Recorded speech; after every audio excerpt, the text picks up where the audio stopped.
그러면 오늘 여호수아 18가 함께 볼 텐데요. 제가 기도하고 시작하겠습니다. 좋으신 주님 감사합니다. 또 주의 은혜 가운데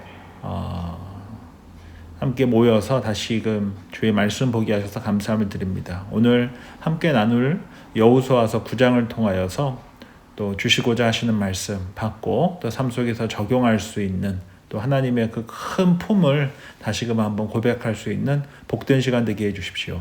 예수님의 이름으로 기도합니다. 아멘. 예, 이제 오늘 우리 함께 나누실 하나님의 말씀은 여호수아서 9장 1절부터 27절까지의 말씀인데요. 그 중에 이제 1절 말씀 우리 한 목소리로 읽도록 하겠습니다. 구약 성경 331쪽 여호수아서 9장 1절 말씀입니다. 우리 한 목소리 읽습니다. 이 일 후에 요단 서쪽 산지와 평지와 레바논 앞 대해 연안에 있는 햇사람과 아모리 사람과 가나안 사람과 브리스 사람과 히 사람과 여부수 사람의 모든 왕들이 이 일을 듣고 아멘. 저희가 이제 여호수아서를 공부하는 데 있어서 가장 중요한 두 단어가 있다고 했죠. 첫 번째가 정복 전쟁, 정복이고 또 다른 하나가 있다고 한다면 이제 분배예요. 땅 분배. 그래서 정복과 분배가 가장 중요한 두 단어라고 볼 수 있는데요. 우리가 이제 한번 복기를 해보면 여호수아서 1장부터 5장까지가 어디서 일어나게 되냐면 요단 동편, 대충 머리로 그림이 그려지시죠? 요단 동편 땅에 두 지파 반이 땅 분배를 미리 받고 그러나 가장 앞서서 전쟁이 임하게 되잖아요. 그래서 요단 동편에 있었던 이스라엘 백성들이 이제 하나님의 은혜 가운데서 제사장, 그 다음에 두 지파 반, 그 다음에 200만의 사람들이 어깨에 언약궤를 메고 요단강을 같이 건너가게 되죠. 그때 제사장 무리들이 언약궤를 메고 끝까지 모든 사람들이 지나갈 때까지 요단강에서 서 있게 되고 그 다음에 이제 길갈에서 할례를 행하고 그리고 유월절을 지키게 되고 그리고 거기다 돌탑을 쌓게 되고 또 요단강 한가운데도 돌을 두게 되고 그래서 하나님의 하나님 되심을 그 자리에서 함께 고백하게 되죠. 그리고 이제 쭉 보시면 정탐꾼을 보내고 또 이제 여리고성 전투를 하게 되고 그 다음에 아이성 전투를 하게 되는 내용이 이제 1장부터 5장까지는 여호수아의 준비, 정탐꾼 보내고 요단강 통과하고 12개의 돌기둥 세우고 또 할례하고 유월절 지키고 만나가 사라지고 하나님의 군대 장관이 길을 막아서서 여호수아로 하여금 하나님 안에서 먼저 기도하게 하는 그 내용이 즉 전투를 하기 전 정복을 하기 전에 있었던 모든 준비 사항이 1장부터 5장까지 있고요. 그 다음에 이제 이스라엘이 강원도 비슷하게 늘어진 고구마 같이 생겼다고 말씀을 드렸었잖아요. 강원도 정도 사이즈에 이제 요단강을 딱 건너서 오는 그 지역이 중앙산지 또는 중앙지역이에요. 그래서 이 중앙지역에 여리고 전투, 아이성 전투, 그 다음에 어떤 일이 일어나면 아간의 변심 이런 일들이 있고 나서 이제 쉐겜 땅에서 두 개의 산을 마주보고 율법을 낭독하면서 하나님의 언약 백성임을 다시금 한번 기억하게 되죠. 그래서 1장부터 5장까지는 정복을 위한 준비, 6장부터 8장까지는 여리고성부터 아이성 전투 그리고 율법 낭독까지 해서 중앙 전투. 이제 오늘 함께 살펴보게 되는 이제 9장부터가 남부 전투 내용을 담고 있고 이제 앞으로 11장에서는 북부 전투를 함께 이렇게 쭉 살펴보게 되고 나서 이제 땅 분배로 가게 됐는데요. 이제 남부 전투를 시작하는 이 9장 말씀을 이제 우리가 오늘 함께 살펴보도록 하겠습니다. 이제 1번 볼 텐데요. 우리 1절, 2절을 박 집사님께서 한 번 더 읽어주시면 감사하겠습니다. 이일 후에 요단 서쪽 산지와 평지와 레바논 앞 대의 연안에 있는 헷 사람과 아모리 사람과 가나안 사람과 브리스 사람과 히위 사람과 여부수 사람의 모든 왕들이 이 일을 듣고 모여서 일심으로 여호수아와 이스라엘에 맞서서 싸우려 하더라. 예, 감사합니다. 1번 보면 헷 사람과 아모리 사람과 가나안 사람, 브리스 사람, 히위 사람, 여부수 사람의 모든 왕들은 아이성의 일을 듣고 이스라엘과 맞서 싸우기 위해서 어떤 태도를 취했습니까? 라고 보면 2절에 보면 모여서 일심으로 모였다 라고 하는 것을 볼 수가 있습니다. 그러면 여기 이제 언급된 6개 족속이 있는데 사실은 7족속이라고 보통 하죠. 그래서 신명기 7장 1절에 보면 헷 족속, 기르가스 족속, 아모리 족속, 가나안 족속, 브리스 족속, 히위 족속, 여부스 족속, 여기서 기르가스 족속이 빠져 있는 것을 볼 수가 있어요. 즉 이 가나안 7족속이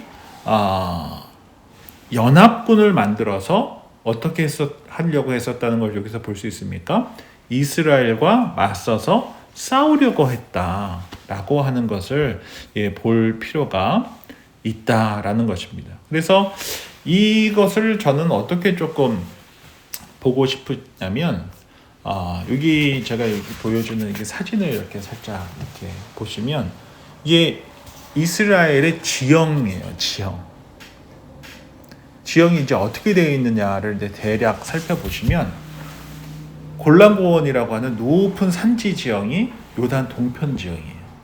그러니까 대관령 같은 곳이겠죠. 목축하기 좋은 대관령 같은 곳이에요. 거기서 이제 쭉 내려가다가 보면 무슨 강이 있어요? 요단강이 있는 거예요. 요단강. 그리고 나서 거기가 해수면보다 200m가 낮단 말이에요. 그리고 나서 이제 천천히 이제 올라가는 그 지형을 구릉지대라고 불러요.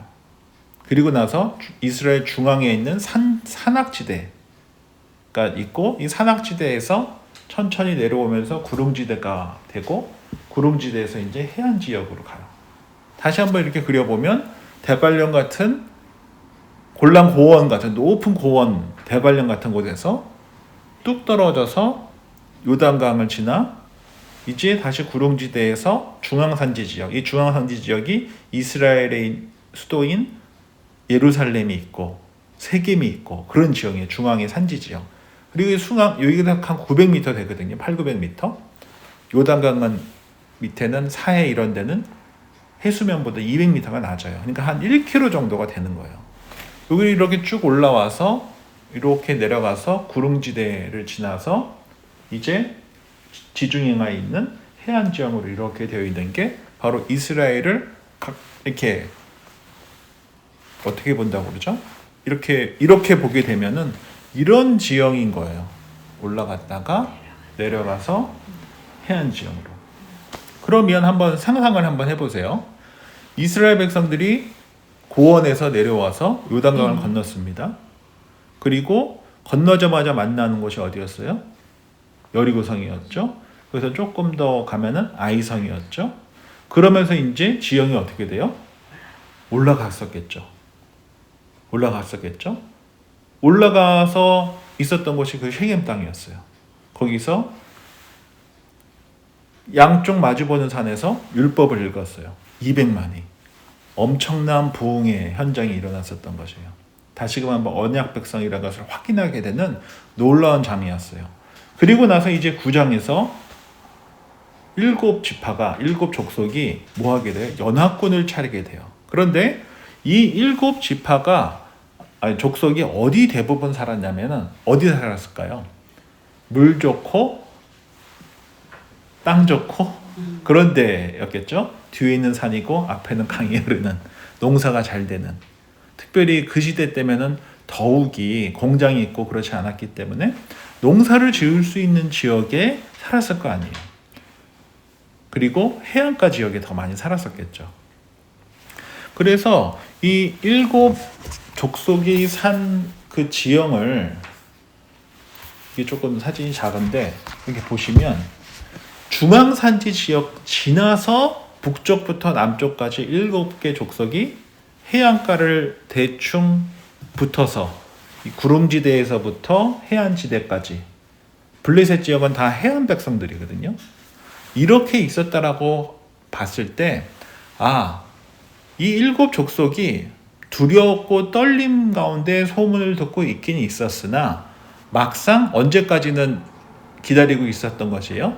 중앙산지 지역에서 놀라운 쉐겜 땅에서 산을 마주보고 부흥 집회하기 전까지는 일단은 기다리고 있다가 이제 그 산악지대형에서 구릉지대로 내려오게 되면서 자기 땅까지 이제 오게 되니까 연합군을 만들어서 남북 중앙에 있는 모든 연합군들이 함께 모여서 이스라엘과 전쟁을 해야 되겠구나 라고 하는 것을 다짐하게 되었다라고도 우리가 볼 수 있는 것이죠. 또 하나 우리가 여기서 또 살펴봐야 될 것이 있다면 이 7 가나안 종족 중에 기본 족속이 언급되어 있지는 않아요. 그렇죠? 그러면 이 기본 족속은 이제 조금 이따 살펴보겠지만 어디에 속한 족속이냐면 히위 족속, 바로 이 중앙 지역에 있는 히위 족속의 한 도시에 사는 이들이 바로 이 기본 사람들이었다라고 볼 수 있습니다. 그래서 이제 이 전 지역이 높은 골란 고원에서 내려와 구릉지대를 지나 다시 중앙산지로 올라갔다가 중앙산지에서 구릉지를 지나 이제 해안가로 가면서 이스라엘 백성들이 정말 하나님의 은혜로 이 약속의 땅을 다 정복하겠구나 라고 하는 그 두려움이 급습하자 그들이 이제 마침내 연합군으로서 이스라엘 백성들에게 대항하기 위해 모였다라고 볼 수 있는 것이죠. 그래서 이 이스라엘의 독특한 지형을 요단 동편 지역과 산악지대와 구릉지대와 해안지대로 이렇게 쭉 이어지는 이런 것을 이해하는 것이 굉장히 중요하다라고 하는 것도 우리가 볼 필요가 있습니다. 2번을 살펴볼 텐데요. 2번을 보시면 우리 3절부터 6절까지 말씀을 우리 박미라 집사님께 좀 읽어주시면 감사하겠습니다.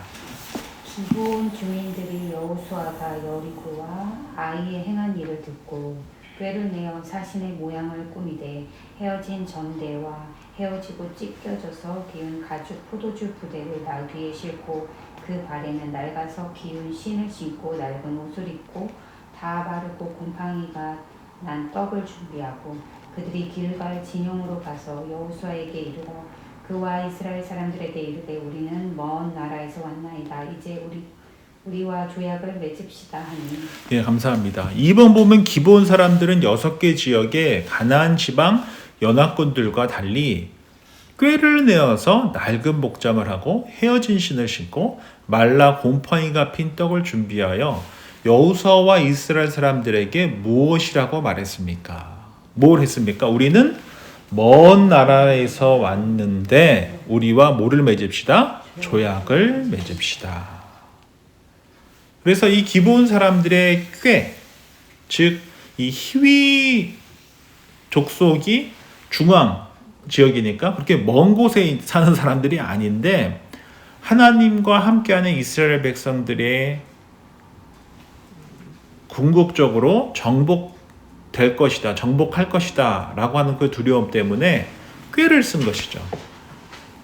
그리고 그들이 멀리서 온 사람인 것처럼, 멀리서 온 족속인 것처럼 꾸며서, 즉 가나안 6 종족이 아니라 오히려 더 멀리 있는 데서 온 것처럼 꾀를 내서 화친을 맺어 뭐 하고 싶었던 것이에요? 목숨은 건지고 싶었던 것이에요.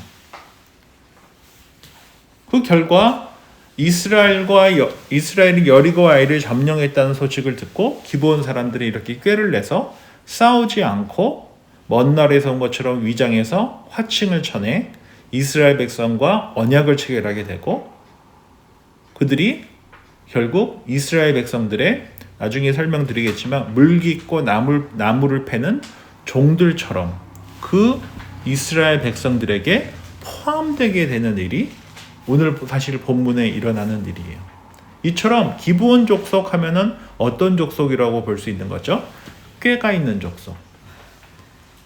꾀돌이들인 거죠. 그리고 나중에 이제 역사 이스라엘 이 구약 성경을 통해서 알게 되지만 여호수아서 9장과 10장을 통하여서 남부 연합군이 기드온을 공격했을 때 이스라엘이 구원해 주게 되고 이 기브온 족속은 결국 이스라엘 백성들에게 포함되어서 언제까지 함께 있게 되냐면 사울이 왕이 되었을 때까지 함께 있게 돼요. 그리고 사울이 하나님의 말씀에도 불구하고 기브온 사람들을 죽인 일 때문에 다윗 시대에 3년간 기근이 있게 됩니다. 그래서 이 꾀가 많았던 기브온 족속들은 가나안 족속임에도 불구하고 진멸되지 아니하고 그들의 꾀로 말미암아 하나님의 이름 아래 하나님과 맺은 언약 때문에 보호를 받게 되어 이방인이었지만 뭐하게 됩니까? 공동체 안으로 들어오게 되었다. 그래서 히위 족속에 포함되었던 기브온 족속은 그들의 꾀로 말미암아 이스라엘 백성들에게 편입되어 진멸의 대상으로부터 벗어날 수 있었다 라고 하는 것이 사실 오늘 본문에서 아주 중요한 내용이라고 볼 수 있습니다. 3번으로 볼 텐데요. 권사님께서 우리 3절 말씀 한 번 더 읽어주시면 감사하겠습니다. 기브온 주민들이 여호수아가 여리고와 아이의 행한 일을 듣고 3번 보면 기브온 사람들이 이와 같이 꾀를 내어서 화친한 이유는 무엇인가? 여호수아가 여리고와 아이 성에서 행한 일을 듣고 나서 두려움에 떨었기 때문이다 라고 우리가 볼 수 있는 것이죠. 그러면 이제 우리가 여기서 좀 한번 좀 더 깊게 살펴볼 것이 있는데요. 가나안의 왕들도 똑같이 이스라엘 백성들이 또 여호수아와 이스라엘 자손들이 행한 일들을 똑같이 들었다는 것이에요. 그렇지 않겠습니까? 그런데 6개 지역의 왕들은 이스라엘 자손들이 행한 일들에 대해서 들었으나 그들이 연합해서 전투한다면 충분히 승산이 있다라고 판단을 한 반면 기브온 사람들은 충분히 전투력을 갖고 있었음에도 불구하고 6개 지역의 왕들과는 다르게 꾀를 내었었다 라고 하는 것을 여기서 볼 수가 있죠. 그러면 우리 세 분께 한번 제가 질문을 드려볼게요. 조금 이렇게 여호수아서 전체를 쭉 봤을 때 하나님의 그 위대하심을 들은 이 가나안 백성들이 크게 3가지 형태로 반응을 하고 있는 것 같아요. 이 3가지가 뭘 것 같습니까? 2가지는 제가 지금 방금 말씀드렸고 하나는 이전에 배웠습니다. 첫 번째는 이 가나안의 6 왕들처럼 연합해서 싸우면 우리도 해볼만 하겠다. 2번째는 누굽니까? 꾀를 낸 기브온 사람들처럼 하나님께 대해서 두려움을 갖고 있었으나 하나님의 그 놀라우심과 위대하심과 하나님의 말씀과 하나님의 행하심을 듣고 두려움에 빠져서 뭔가 해야 되겠다라고 하는 생각은 했으나 인간적인 방법으로 꾀를 냈다는 거죠. 마지막 3번째는 조금 그럴 수도 있지만 라합과 같이 하나님의 행하심, 그 구원하심과 놀라우심을 듣고 나서 온전한 순종으로 말미암아 오히려 이스라엘 백성들에게 하나님의 살아계심을 증거하게 되고 또 그의 가족을 구원하게 되며 그 온전한 순종함으로 말미암아 유다 지파 사람과 결혼하여서 예수 그리스도의 그 가문의 족보에 이름을 남기는 여인이 되기도 하죠. 이처럼 3가지 형태로 하나님에 대한 말씀을 듣고 하나님의 행하심에 대한 소식을 듣고 3가지 형태로 반응했었다라고도 볼 수 있는 거죠. 첫 번째는 연합군을 통하여서 하나님의 그 구원하심과 하나님의 그 심판에 저항하려고 하는 세력이 있었고, 두 번째는 하나님의 그 행하심에 대해서 두려움을 가졌으나 정직한 방법이 아니라 꾀를 내고 속임수를 낸 인간적인 방식, 자신의 방식으로 대응하려고 했었고, 마지막 세 번째는 믿음과 순종, 온전한 믿음과 온전한 순종으로 라합처럼 하나님의 백성이 되는 일이 일어난 것이 바로 오늘까지 살펴본 내용이다 라고도 볼 수 있는 것이죠. 이와 같이 성경에 보시면 이와 비슷한 내용들이 반복해서 일어나는 것을 볼 수가 있어요. 우리 출애굽에서도 바로가 어땠습니까? 끝까지 저항했었잖아요. 10번째 재앙 때 문설주에 어린 양의 보혈을 바르지 않으면 다 첫째 아들과 첫째 동물도 다 죽는다. 이 소식을 듣고 이해가 되든 이해가 되지 않든 동의가 되든 동의가 되지 않든 하나님의 명령대로 문설주에 어린 양의 피를 바르고 떠날 준비를 하는 이들은 어떻게 됐습니까? 다 출애굽되었죠. 반면에 그 말씀을 듣고도 불순종한 사람, 듣지 못한 사람 모두 다 어떻게 됐습니까? 그들의 첫 것이 다 죽게 심판을 받게 되죠. 그런 일들이 있었음에도 불구하고 바로는 수많은 이스라엘 백성들이 떠날 때 결국 홍해 앞에서 홍해까지 쫓아가서 그들을 다시 잡으려고 했었던, 끝까지 저항을 하려고 했었던 무리가 이가 누구냐면 바로였다라고 볼 수 있고요. 애굽 사람 중에 일부는 하나님의 그 위험 앞에 두려움에 떨며 있었지만 어떻게 할 바 몰라 하는 애굽 사람들이 있었을 것이고, 끝까지 온전히 순종하여 유월절을 지킨 이스라엘 백성들도 있었다는 것이죠. 또 신약 성경에 보면은 우리가 잘 아는 내용 중에 어떤 내용이 있습니까? 씨 뿌리는 비유가 있잖아요. 길가에 뿌린 이들도 있고 가시떨기나 돌박 같은 이들도 있고, 마지막으로 어떤 이들도 있습니까? 좋은 땅에 뿌려진 이들도 있는 것이죠. 길가는 어떻습니까? 즉각 거부하는 거예요. 씨가 뿌려졌으나 바로 거부를 하는 거예요. 또 어떤 이들도 있습니까? 돌짝밭에 뿌려서 조금만 어려움이 있으면은 거부하는 거예요. 가시덤불은 어떤 이들입니까? 겉은 그리스도인 같고 겉은 예수님의 제자 같은데 뭐가 없어요? 열매가 없어요. 겉만 화려한 거죠. 또 어떤 이도 있습니까? 좋은 땅에 열매 맺는 이들도 있죠. 그러나 예수님께서는 그 씨를 늘 똑같이 뿌리셨다는 거예요. 길가에도 뿌리시고 돌짝밭에도 뿌리시고 가시떨기에도 뿌리시고 그리고 좋은 땅에도 뿌리시고, 그리고 그 땅의 환경에 따라서 또 농부의 수고로 기경되는 것에 따라서 그 땅이 어떻게 됩니까? 길가에서 좋은 땅으로, 가시떨기에서 좋은 땅으로, 돌밭에서 좋은 땅으로 기경하시는 하나님께서 좋은 땅이 되게 하셔서 열매 맺게 하신다라고 하는 것이죠. 그러면 이 본문을 우리가 함께 좀 살펴보면서 한번 좀 제가 여쭤봤으면 좋겠어요. 나는 좀 어떤가? 나는 어땠는가? 우리 표고사님부터 한번 좀 나눠주시겠습니까? 나는 가나안에서 하나님의 그 행하심을 듣고 크게 세 가지로 반응했던 것처럼, 또 땅에 뿌려진 그 씨앗 비유처럼 나는 어땠는가?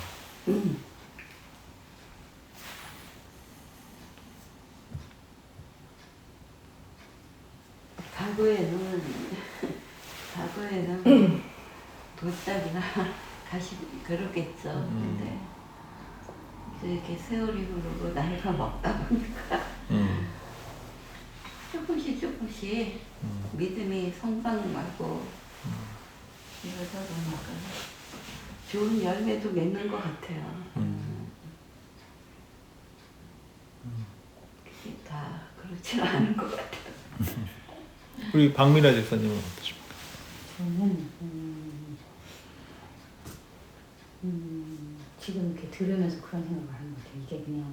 성향적인 것도 있는데 어떤 사람들은 뭔가를 하고 싶고 해야 되겠다 생각하면 몸이 먼저 반응하는 사람들 있잖아요. 행동으로 바로 확 실천하는 사람들이 막 있는데 저는 되게 생각을 오래 하는 스타일인 것 같아요. 그래서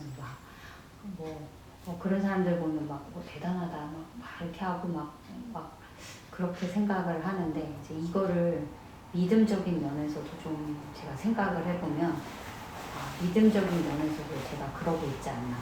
하나님의 말씀을 이렇게 들으면 정말 바로 즉각적으로 반응해서 이렇게 해야 되는데 라아카 같이 그대로 순종하고 그대로 딱 이렇게 해야 되는데 나는 그것들이 그러니까 막 오래 신앙생활을 하니까 머릿속으로는 이렇게 알고는 있는 것 같은데 그게 내가 내 신앙으로 내 몸으로 바로 즉각적으로 반응해서 하나님한테 무릎을 꿇고 이렇게 하지 못한 삶이 자꾸 이제 생각이 나는 것 같아요.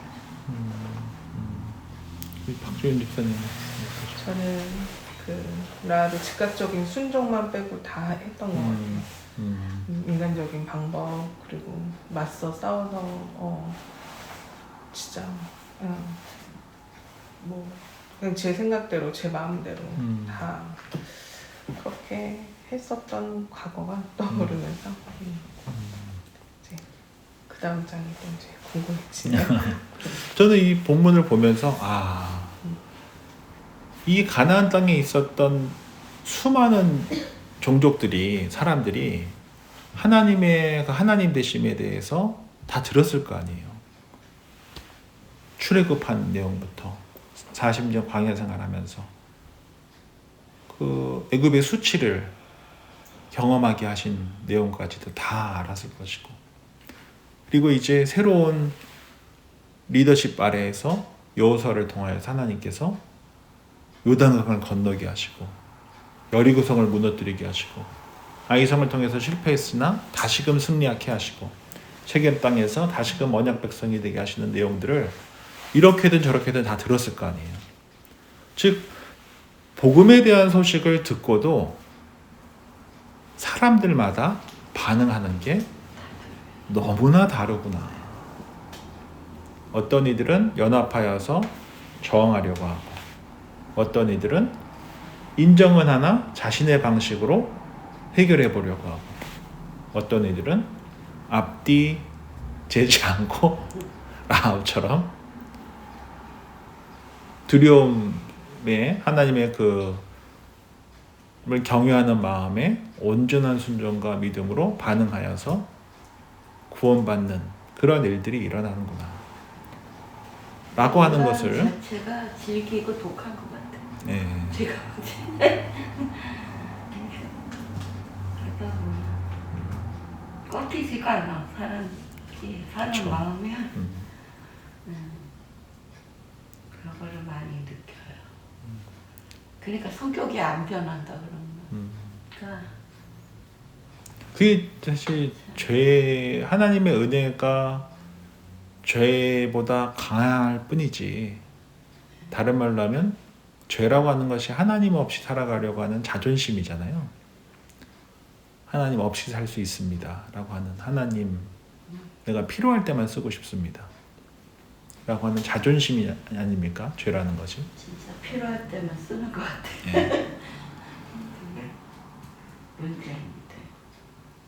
이제 그러한 오랜 씨름 속에서 야곱이 꺾였듯이 또 하나님께서는 하나님의 사람들을 그렇게 꺾으셔서 사용하시는 것 같아요. 즉 누구나 두려운 순간이 왔을 때 반응하게 되는데 기브온처럼 반응하는 이들도 있고 라합처럼 반응하는 이들도 있고 또 연합군을 만들어서 저항하려고 하는 세력들도 있죠. 그러니까 이제 신앙생활을 하면서 저 같은 경우는 뭐 부모님이 워낙 신앙생활을 하시는 집안에서 태어났기 때문에 오히려 이제 부담스러운 일들만 있었지 뭐 저로 하여금 교회를 못 가게 한다거나 신앙생활을 못하도록 방해하는 일들은 사실 없었거든요. 다만 이제 교회에서 배운 내용과 살아가려고 하는 그 내용과 학교에서 일어나는 일들이 너무 큰 차이가 있다 보니까 이 괴리감 속에서 어떻게 살아야 되는지 잘 모르겠다. 사실 그게 오히려 조금 힘들었었던 점은 있었어도 제가 교회 다니는데 뭐 핍박을 받거나 뭐 큰 저항이 있거나 그랬던 적은 이제 없었던 것 같은데 결국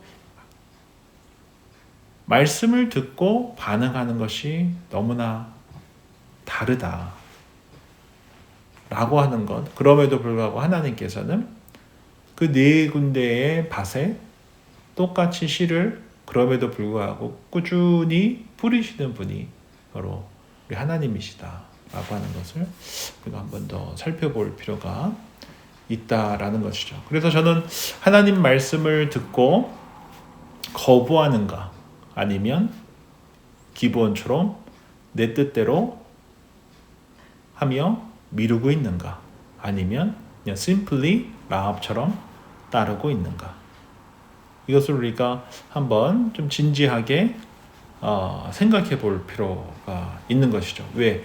기브온은 이렇게 꾀를 돌린 것이 하나님을 믿지 않은 게 아니라 사실은 하나님의 선하심을 온전히 신뢰하지 못하기 때문에 온전히 맡기지 못했었던 것이거든요.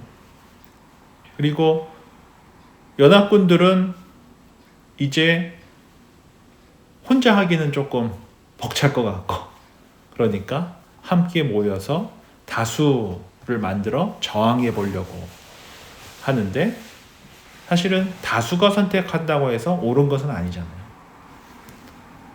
그렇지 않습니까?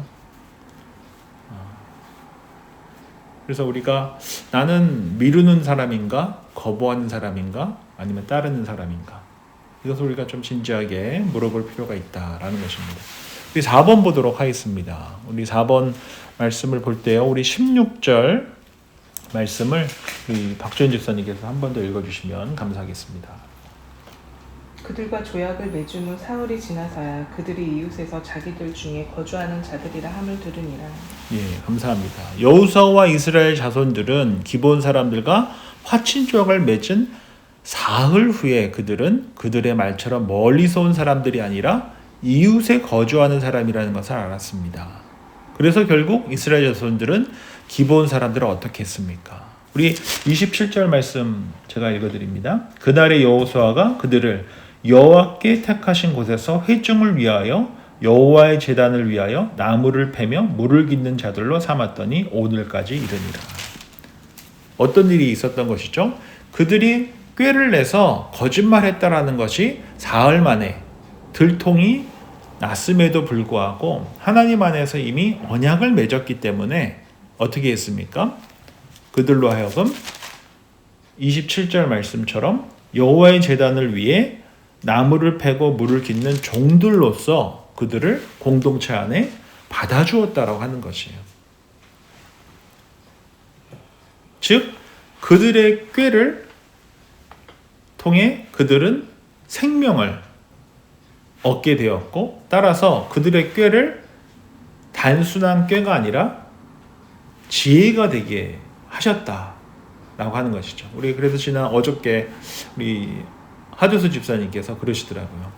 오늘 본문의 가장 중요한 나한테 남는 말씀이 뭡니까? 이렇게 제가 늘 묻잖아요. 그랬더니 제가 자신이 보기에는 꾀를 지혜가 되게 하신 하나님 같습니다. 그러시더라고요. 즉 그들의 꾀를 하나님께서는 어떻게 여기셨어요? 지혜로 여겨주셨던 것이에요. 인간적으로 봤을 때는 조금 이상하다. 어떻게 거짓말하면서까지 이렇게 하지?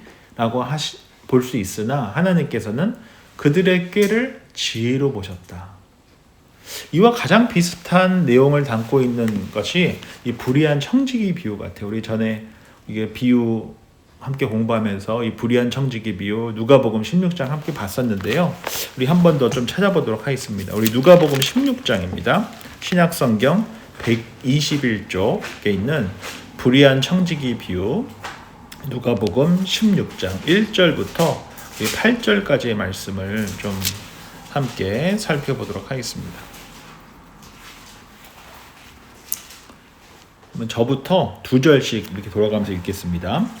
또한 제자들에게 이르시되 어떤 부자에게 청지기가 있는데 그가 주인의 소유를 낭비한다는 말이 그 주인에게 들린지라. 주인이 그를 불러 이르되 내가 네게 대하여 들은 이 말이 어찌 됨이냐. 내가 보던 일을 세마라. 청지기 직무를 계속하지 못하리라 하니. 청지기가 속으로 이르되 주인이 내 직분을 빼앗으니 내가 무엇을 할까. 땅을 파자니 힘이 없고 빌어먹자니 부끄럽구나. 내가 할 일을 알았도다. 이렇게 하면 직분을 빼앗긴 후에 사람들이 나를 자기 집으로 영접하리라 하고. 주인에게 빚진 자를 일일이 불러다가 먼저 온 자에게 이르되 내가 내 주인에게 얼마나 빚졌느냐 말하되 길은 100마리나이다. 이르되 여기 내 증서를 가지고 빨리 앉아 50이라 쓰라 하고. 또 다른 이에게 이르되 너는 얼마나 빚졌느냐. 이르되 밀 100석이니이다. 이르되 여기 내 증서를 가지고 80이라 쓰라 하였는지라. 주인이 이 옳지 않는 청지기가 이를 지혜 있게 하였으므로 칭찬하였으니 이 세대의 아들들이 자기 시대에 있어서는 빚의 아들들보다 더 지혜로우니라. 아멘. 이 본문 잘 아시다시피 옳지 않은 청지기 비유의 중요한 내용이 무엇입니까? 자신의 마지막 때가 있다라는 것을 깨달은 이 옳지 않은 불의한 청지기가 6절 이하에 보면 기름 100말을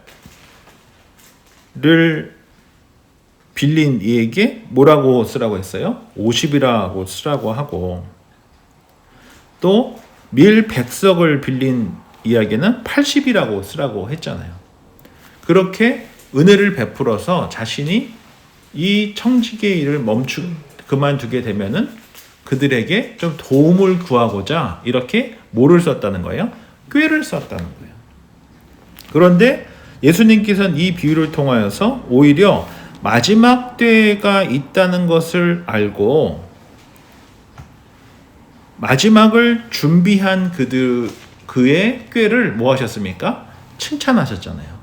오히려 그한테 가서 배워야 한다 라고 이야기해 주셨잖아요. 이와 똑같은 내용이 바로 저는 오늘 우리가 함께 살펴보는 기본 주민들이랑 크게 차이가 없다라고 볼 수 있다라고 하는 것이죠. 이 불의한 청지기의 꾀와 같이 이 기본 주민들 또한 자신들이 가나안 족속들이 아니라 멀리서 온 족속이라고 하는 것을 어떻게 했어요? 꾸며낸 거예요. 해진 옷을 입고 해진 신을 신고 또 곰팡이가 난 떡을 준비해서 마치 멀리서 온 사람들인 것처럼 꾀를 내서 목숨을 구할 수 있었다는 것이죠. 다른 말로 하면 하나님의 심판을 피할 수 있었다는 것이거든요. 그리고 하나님께서는 비록 그들이 정직하게 행한 것은 아니지만 그들을 지혜 있다라고 이야기해 주셨던 것처럼, 왜? 하나님의 심판을 믿고 자신의 방법이고 옳지 않은 방법이긴 하나 하나님의 그 심판을 두려워하여 꾀를 내어 이스라엘 백성들이 되고자 했기 때문이다 라고 하는 것을 우리가 볼 수 있는 것이죠. 저는 이 본문을 함께 좀 살펴보면서 우리가 함께 신앙생활하면서 이 하나님의 이 넓은 품을 우리가 좀 배울 필요가 있지 않겠는가라는 생각도 해보게 돼요.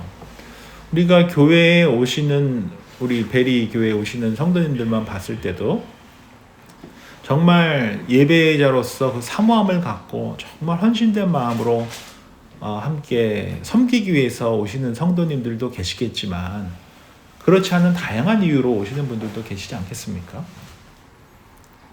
근데 우리가 사실은 너무나 쉽게 판단하고 정죄하고 이럴 때가 얼마나 많아요. 그렇죠? 그런데 하나님께서는 이렇게 꾀를 부린 기본 사람들도 받아주시고 또 불의한 청지기는 칭찬해 주셔서 이스라엘 백성 그 공동체 안으로 들어오게 해주셨다라고 하는 것을 살펴봤을 때 우리가 교회 공동체에서 하는 저는 다양한 형태의 그 사역들, 뭐 예를 들면 한글학교도 유스 오케스트라도 그렇죠?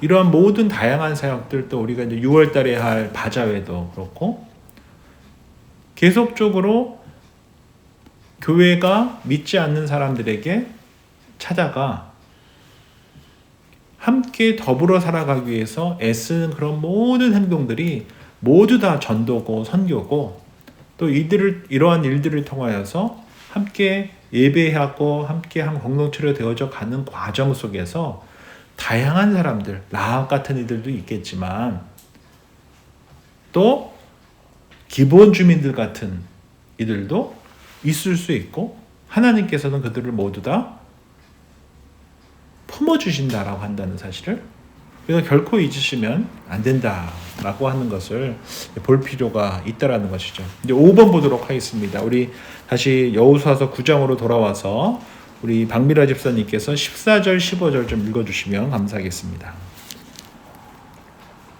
우리가 그들의 양식을 취하고는 어떻게 할지를 여호와께 묻지 아니하고 여호수아가 곧 그들과 화친하여 그들을 살리라는 조약을 맺고 회중 족장들이 그들에게 맹세하였더라. 예, 감사합니다. 5번 보면 여호수아와 이스라엘 족장들은 기본 사람들의 말을 듣고 그들과 화친하며 살려주겠다고 조약까지 맺었습니다. 하지만 그들이 생략했던 것은 무엇입니까? 뭐를 빼먹었습니까? 여호와께 묻지 않았다. 다른 말로 하면 기도하지 않았다. 제가 늘 이렇게 농담만 진담만 하면서 저도 그런 경우가 너무나 많고 지금도 늘 그러한 유혹 중에 있는데, 하나님께 묻지 않고 먼저 가는 거예요. 그리고 길이 보이지 않고 앞이 꼬였을 때, 상황이 꼬였을 때 하나님 어디 계시냐고, 하나님 저 버리셨냐고 혼자 가놓고, 그런 경우가 너무 많잖아요. 하나님을 뭐 하려고 하는 겁니까? 이용하려고 하는 거죠. 순종하려고 하지 않고 이용하려고 하는 거죠. 그래서 기도를 하는 것이 그래서 중요한 것이고, 사실은 여호수아가 아주 세밀하고 세심한 리더십을 가진 이이긴 하고, 굉장히 일 중심적으로 빨리 정복해서 분배하고자 하는 그런 열심이 있었던 것은 아나, 반복적인 패턴 가운데서 아이성 전투 때도 똑같은 일이 있었죠. 정탐꾼들의 말만 듣고 3,000명 보내서 전투했었잖아요. 그로 인해서 불순종하게 됐죠. 또 아간의 범죄를 깨닫지도 못했죠. 왜? 하나님보다 앞서가다 보니까 공동체와의 커뮤니케이션을 놓쳐버렸던 것이죠. 지금 똑같은 일이 또 일어난 거예요. 하나님께 묻지 않고 먼저 간 거예요. 기도하지 않고 먼저 갔던 것이에요. 그래서 기도하는 것이 너무나 중요한 이유가 바로 기도할 때 내가 원하는 것이 아니라 하나님께서 원하시는 것을 알 수 있게 되거든요. 구별할 수 있게 되거든요. 근데 기도하지 않고 나아갔었기 때문에 하나님께서 원하시는 것이 아니라 자신이 원하는 것을 선택할 수밖에 없었다 라고 하는 것을 우리가 볼 수 있고요. 또 하나 우리가 여기서 조금 더 살펴보고자 하는 것은, 사실은 이 기브온 사람들이 얼마나 세심하고 얼마나 전략적인 이들이었는지 우리가 좀 살펴볼 필요가 있다는 것입니다. 이들이 왜 사신의 모양을 꾸몄는지, 왜 해진 옷을 입고 해진 신을 신고 기운 가죽 포도주 부대를 나귀에 싣고 곰팡이 난 떡을 준비했는지, 그 이유가 뭐였습니까? 하나님의 말씀에 대해서 그들 또한 너무나 잘 알았었기 때문이에요. 이들이 심판에서 벗어나기 위해서 할 수 있는 유일한 방법은 자신들이 가나안 족속이 아니라고 하는 것을, 가나안 땅 밖에서 왔다라고 하는 것을 증명하는 것밖에 없다라고 하는 내용을 성경을 통해서 알았다는 이들이 바로 기브온 백성들이에요. 그 내용을 담고 있는 우리 신명기 20장 말씀을 한번 보도록 하겠습니다. 우리 여호수아서 바로 앞에 있죠. 신명기 20장.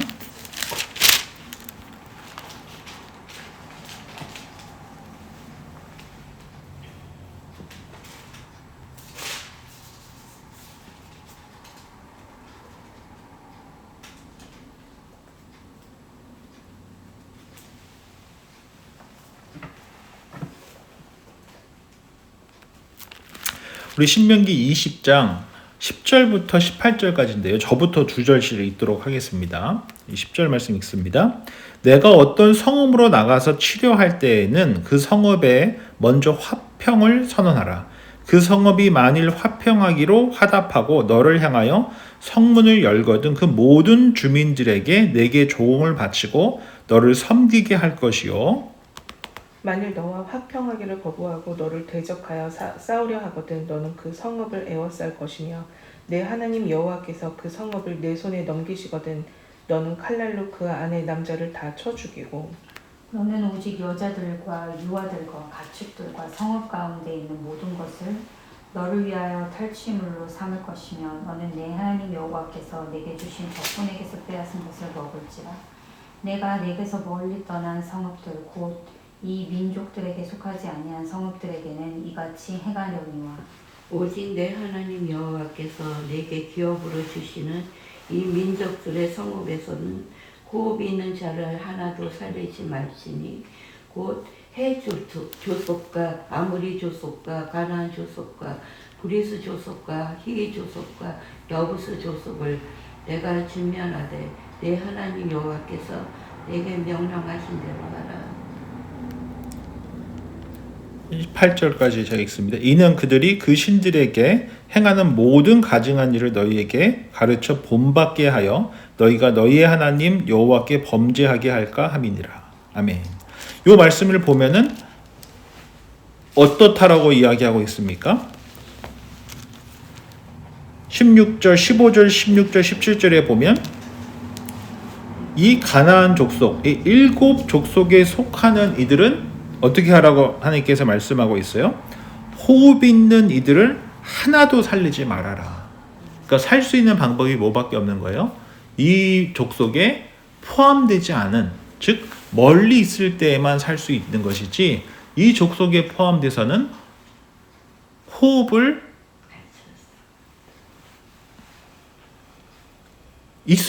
가질 수 없다는 것이죠. 즉 호흡이 없게 하라. 다른 말로 하면 진멸하라고 하는 하나님의 명령에서 구원받을 수가 없었던 것이에요. 그래서 다시 여호수아서 9장에 보시면 기브온 사람들이 이 말씀을 알았기 때문에, 이 말씀에 대해서 이해를 하고 있었기 때문에 그들이 선택한 것이 뭐예요? 자신들은 가나안 족속에서 온 것이 아니라 멀리서 왔다라고 하는 것을 꾀를 내어서 구원받을 수 있었다라고 하는 것을 우리가 여기서 볼 수 있어야 한다라고 하는 것이죠. 그래서 그들의 꾀로 말미암아 먼 민족, 가까운 가나안 민족이 아니라 먼 민족으로 꾀를 내서 진멸의 대상으로부터 벗어날 수 있었고, 하나님께서는 그들의 꾀를 뭐로 여기셨다고요? 지혜로 여겨주시고 그들로 하여금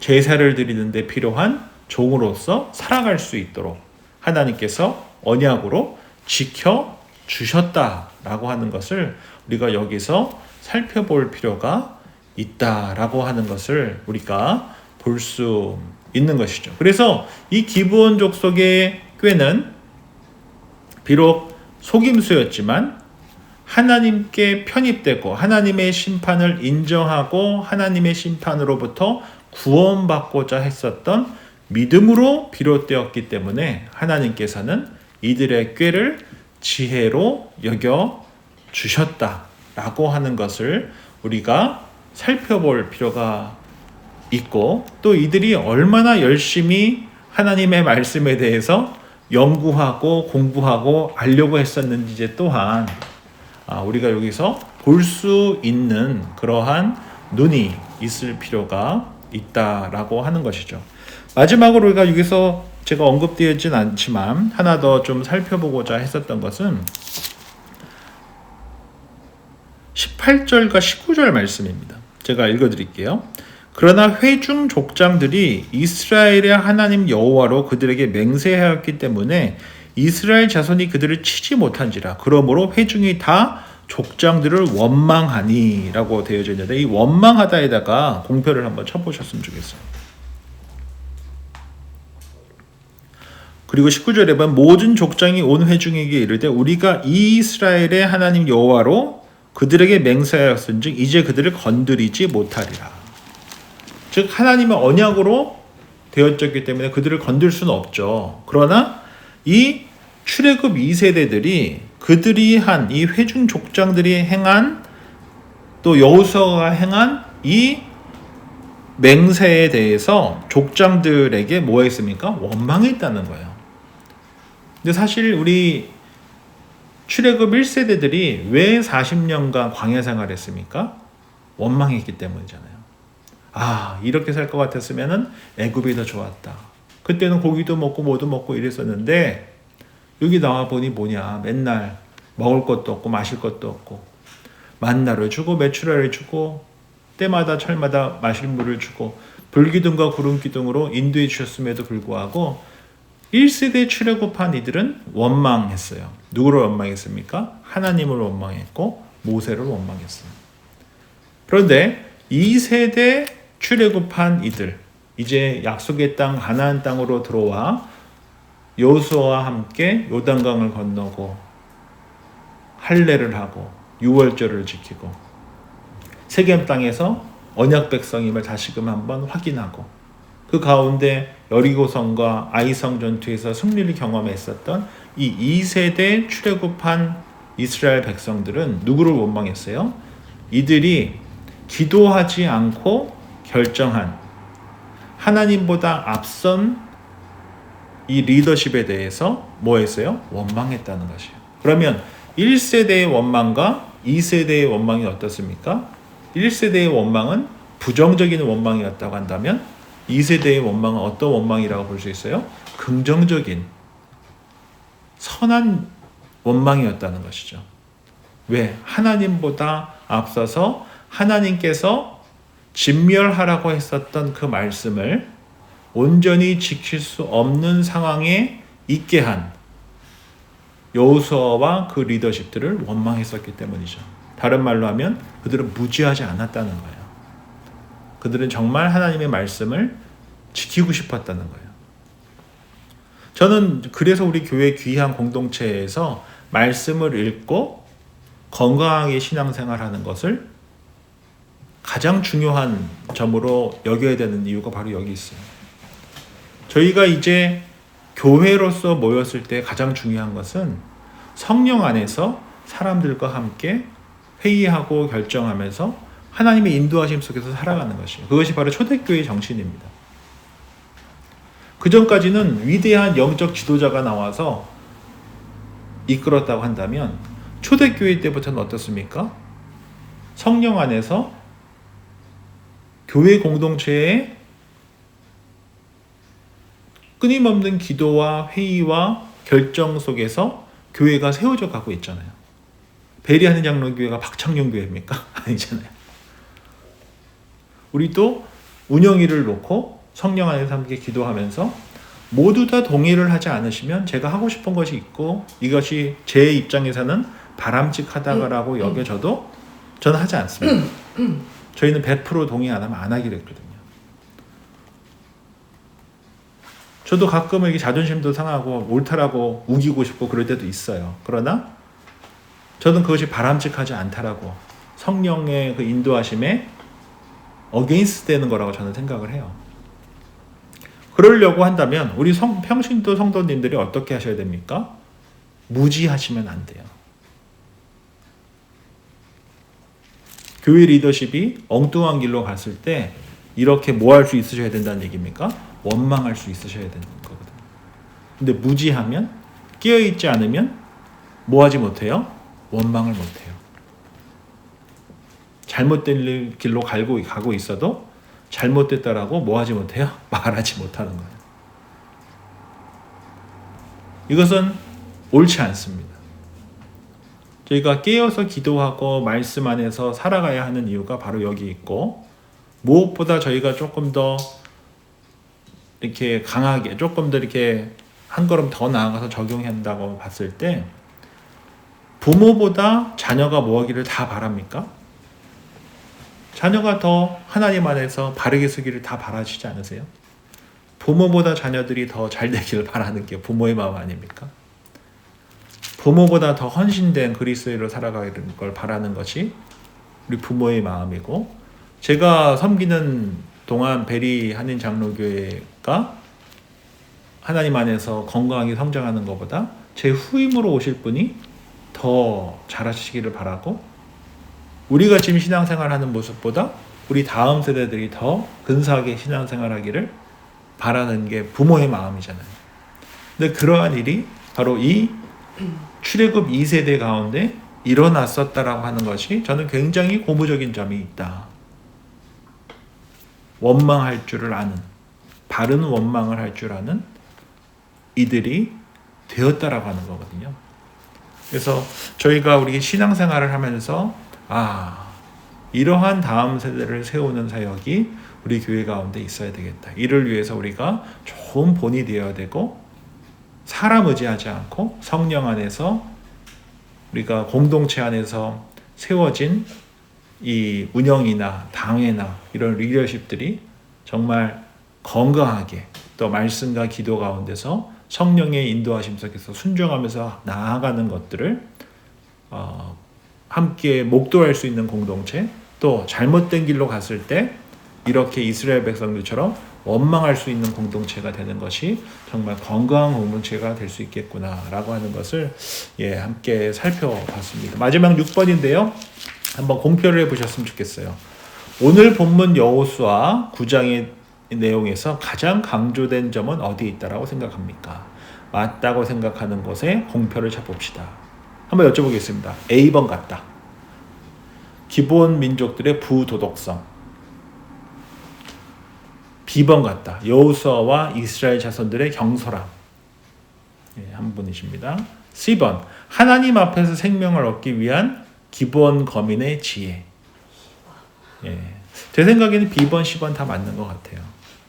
그래서 오늘 본문을 통해서 하나님의 그 넉넉하심과 또 말씀을 듣고도 너무나 다양하게 반응하는 그런 모습들, 또 그 가운데서 비록 꾀를 부리지만 그 꾀를 오히려 지혜로 여겨주시는 하나님의 그 크신 품에 대해서 우리 함께 살펴봤습니다.